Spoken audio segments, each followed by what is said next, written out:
Hey, hi everyone. So I'm back with another chapter of science of class 6, that is chapter 16, and I guess it is the last one of class 6. So garbage in and garbage out, यानी कि जो भी हमारे घर में waste material produce होता है, हमारे घरों में, फैक्ट्रीज़ में, इंडस्ट्रीज़ में, कहीं पर भी वो जो वेस्ट मटेरियल है दैट इज़ कॉल्ड गार्बेज. तो वो garbage in and out means कहने का मतलब कि जो भी गार्बेजेस हमारे घरों में, बाहर में, हर जगह भी प्रोडक्शन हो रहा है उसके बारे में हमें इस चैप्टर में पढ़ना है. ठीक है, कैसे उसको टैकल करना है, कैसे उसको प्रॉपर यूटिलाइज करना है, कैसे वेस्ट से हम चीज़ों को रिसोर्स में कन्वर्ट करके इसको यूज़ कर पाएंगे. ये चीज़ें हमें इस चैप्टर में पढ़नी है. ओके, छोटा सा चैप्टर है, बहुत ज़्यादा कॉम्प्लेक्स नहीं है, बिल्कुल सिंपल सा चैप्टर है. So garbage is waste material produced from homes, schools, offices and markets. Garbage वो वेस्ट मटेरियल है जो कि हमारे ऑफिस में, हमारे घरों में, स्कूल्स में या हमारे आसपास इन्वायरमेंट में, मार्केट में प्रोड्यूस होता है. ठीक है, जो भी चीज़ें वेस्ट मटेरियल है, वेस्ट मटेरियल कहने का मतलब कि जो चीज़ें हमें यूज़ करनी थी हमने कर ली किसी भी सब्सटेंस की, अब जो एक्स्ट्रा मटेरियल बच गया वो हमारे लिए वो वेस्ट हो गया. ठीक है, तो that is waste material. So what are the types of waste? Biodegradable and non biodegradable, दो टाइप्स हैं जो मेनली आपको पढ़ने हैं इस चैप्टर में. एक हो गया बायोडिग्रेडेबल, डैट डिकम्पोजेज नेचुरली, यानी कि वक्त के साथ खुद ब खुद वो डिकम्पोज हो जाता है, मतलब कम्प्लीटली डिस्ट्रॉय हो जाता है. और नॉन बायोडिग्रेडेबल जो वक्त के साथ खुद ब खुद ईजीली डिस्ट्रॉय नहीं होता, डिकम्पोज नहीं होता. फॉर एग्जाम्पल वेजिटेबल पिल्स, जो सब्ज़ी हम घरों में बनाते हैं तो उनके जो छिलके बच गए, पेपर हो गया, लीव्स हो गया, जो भी ऑर्गेनिक चीज़ों से मिलके बनी है, यानी किसी ना किसी वे में लिविंग थिंग्स से मिलके बना है, वो आसानी से डिज़ोल्व हो जाता है, आसानी से डिकम्पोज हो जाता है. लेकिन जो मेटल्स हो गए, ग्लास हो गया, प्लास्टिक हो गया, ये नॉन बायोडिग्रेडेबल चीज़ें हैं. इट मीन्स उनको वक्त लगता है सेटल डाउन होने में, डिकम्पोज होने में. पूरी तरह से कभी भी प्लास्टिक को हम देखते हैं वो डिस्ट्रॉय नहीं हो पाता. अगर आप बर्न भी करोगे तो थोड़े बहुत प्लास्टिक लास्ट में बच ही जाते हैं.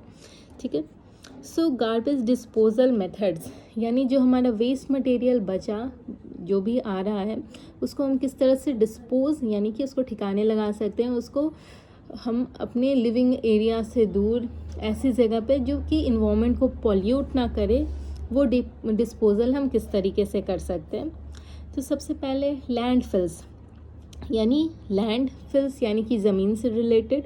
तो ब्यूरिंग गार्बेज अंडर सॉइल, लैंडफिल क्या होता है? हम गड्ढे खोदते हैं बहुत अंदर और उसके अंदर, मतलब मिट्टी के अंदर जाते जाते सारे गार्बेज को उसमें स्टोर करके फिर कवर कर देते हैं. वक्त के साथ वो लैंडफिल के अंदर सब कुछ खुद ब खुद डिकम्पोज हो जाता है.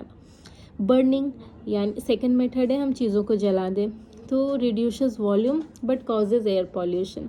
चीज़ों को कचरा जलाने के बाद, हालांकि वो तो कम्प्लीटली हो, मतलब अगर नॉन बायोडिग्रेडेबल है तो वो थोड़ा बहुत बच जाएगा, पर अगर बायोडिग्रेडेबल है तो वो कम्प्लीटली डिज़ोल्व हो जाता है, डिकम्पोज हो गया, कम्प्लीटली ख़त्म हो चुका है. लेकिन जो बर्निंग से कार्बन डाइऑक्साइड रिलीज आउट हो रहा है तो वो तो हमारे इन्वायरमेंट को पॉल्यूट कर रहा. इन सम केसेस क्या होता है, अगर किसी भी बर्निंग प्रोसेस पे बारिश आ जाए, यानी वाटर का मॉलिक्यूल आ गया, किसी ने जलते जलते जला करके पानी डाल दिया, या इन्वायरमेंट से ही बारिश हो गई कचरा जलते हुए, तो उस केस में कार्बन डाइऑक्साइड की जगह कार्बन मोनोऑक्साइड रिलीज़ होता है. ये बुक में मेंशन तो नहीं है पर मैं बताती हूँ. तो कार्बन डाइऑक्साइड की जगह कार्बन मोनोऑक्साइड जनरली रिलीज़ होने लगता है कचरे से, अगर हम कचरे को पूरी तरह से जलने से पहले, मतलब राख हो या जल रहा हो, उसमें पानी डाल दें. और ये जो कार्बन मोनोऑक्साइड होता है वो कार्बन डाइऑक्साइड से ज़्यादा हार्मफुल होता है लिविंग ऑर्गेनिजम्स के लिए, क्योंकि कार्बन डाइऑक्साइड हमारे अंदर से रिलीज़ आउट हो रहा है. अब कार्बन मोनोऑक्साइड अगर हमने इनहेल किया तो वो ऑक्सीजन की जगह लेने लगता है हमारे शरीर में, और फिर वो ब्लड का ट्रांसपोर्टेशन प्रॉपरली नहीं हो पाता. ठीक है, आगे जाके इसके बारे में पढ़ोगे. तो बर्निंग से एयर पॉल्यूशन हो रहा है, ये एक अलग चीज़ है. और दूसरा ये मोनोऑक्साइड वाला, जो कार्बन मोनोऑक्साइड रिलीज़ हो रहा है, हमारे हेल्थ के लिए हार्मफुल है, ये अनदर चीज़ है. कंपोस्टिंग क्या होता है कि जो भी ऑर्गेनिक वेस्ट है उसको हम मैन्योर में कन्वर्ट कर रहे हैं, यानी कि जो भी हमारा वेस्ट मटेरियल है उसमें अगर लिविंग थिंग है तो उसको वक्त के साथ हम अगर डिकम्पोज होने देते हैं, अगर कुछ बैक्टीरिया को उस पर एक्ट होने देते हैं तो वो जो है वो धीरे धीरे मैन्योर में कन्वर्ट हो जाता है। मैन्योर क्या है? वो एक तरह का ऑर्गेनिक मटेरियल है जो कि प्लांट्स के अंदर न्यूट्रिएंट्स की फुलफिलमेंट कर सकता है। जैसे आपने fertilizers and manures and fertilizers सुने होंगे कि फार्मर्स को मैन्योर्स मिलाना होता है और फर्टिलाइज़र मिलाना होता है।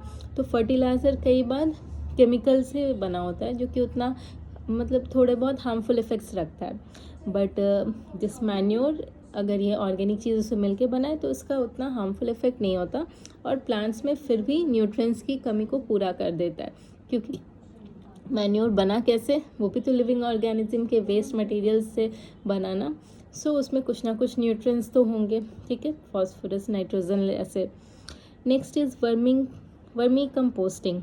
तो earthworms convert waste into compost. अभी क्या वर्मी कंपोस्टिंग मतलब एक कंपोस्टिंग जिसमें वॉर्म्स का इस्तेमाल हो रहा है, अर्थवॉर्म्स का इस्तेमाल हो रहा है। तो अर्थवॉर्म उस वेस्ट मटेरियल पे एक्ट करके उसको कंपोस्ट में कन्वर्ट होकर दे, जो कि बाद में जाके मैन्योर भी बन जाएगा। तो इसको हम वर्मी कंपोस्टिंग बोलते हैं। एक हो गया कंपोस्टिंग जो उसमें अर्थवॉर्म, या फिर ज़रूरी नहीं कि हम एक्सटर्नली करें, लेकिन वर्मी कंपोस्टिंग जिसमें हम अर्थवॉर्म को उस पर एक्ट करने दें। Next is recycling. Recycling means reprocessing waste into new products. Recycle करना मतलब किसी भी पुरानी चीज़ को नए में कन्वर्ट करना, रिसाइकल करना। तो अगर हम वेस्ट मटेरियल को कुछ यूज़फुल प्रोडक्ट में कन्वर्ट कर दें तो ये बहुत अच्छी मेथड है वेस्ट को यूटिलाइज करने का, है ना। तो रिसाइकलिंग एक ऐसा मेथड है जो कि हम पुराने वेस्ट मटेरियल को नए प्रोडक्ट्स में कन्वर्ट कर पाते हैं।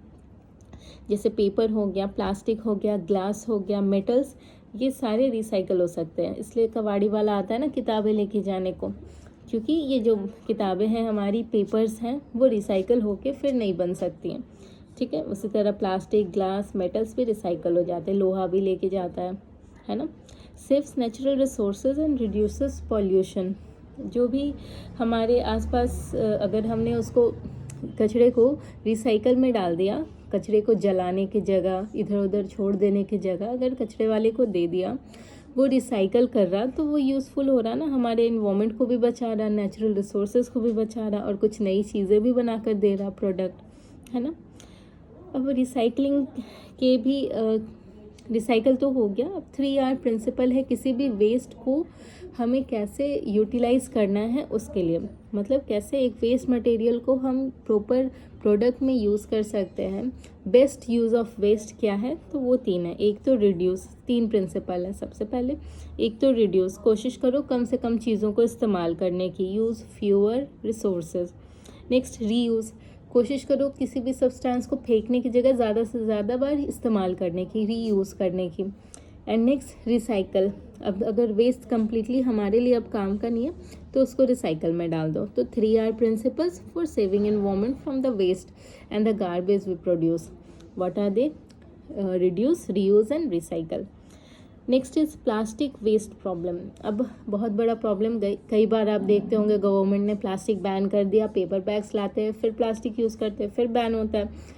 क्यों बैन होता है? क्योंकि प्लास्टिक एक ऐसा चीज़ है जो नॉन बायोडिग्रेडेबल है और वो हमारे सोसाइटी में, हमारे इन्वायरमेंट में पूरी तरह से कभी भी डिकम्पोज नहीं होता, पॉल्यूशन क्रिएट करता है।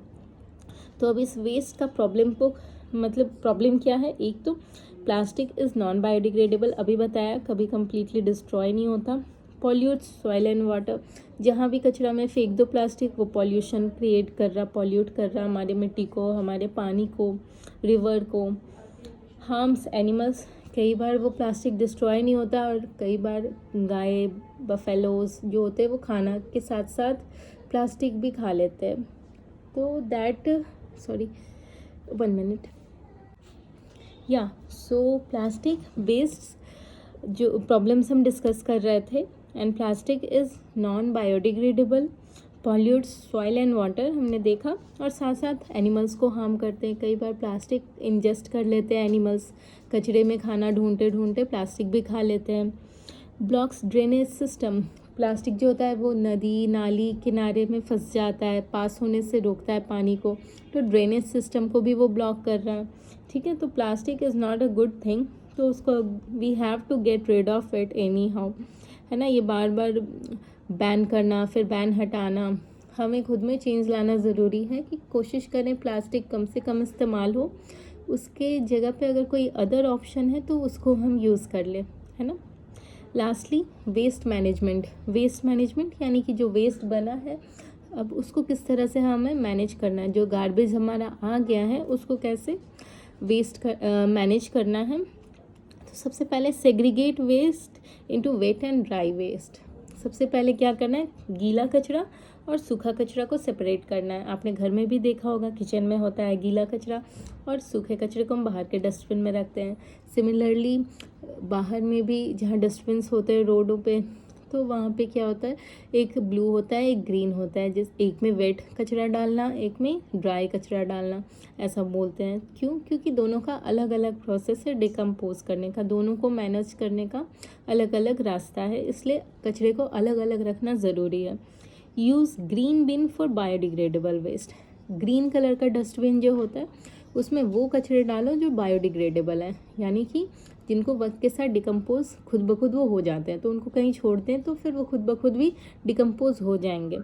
और use blue bin for non biodegradable waste. तो अभी ब्लू कलर का डस्टबिन अलग रखना है जिसमें कि वो चीज़ें डालनी है जो नॉन बायोडिग्रेडेबल हैं, यानी कि जैसे प्लास्टिक वगैरह चीज़ें होती हैं ना, तो उनको उधर डालना है। ठीक है, नॉन बायोडिग्रेडेबल को ब्लू बिन में। इसलिए रोड पे भी देखते हो ब्लू कलर का डस्टबिन होता है बड़ा सा, एक ग्रीन कलर का, ग्रीन वाला बायोडिग्रेडेबल के लिए और जो ब्लू वाला वो नॉन बायोडिग्रेडेबल।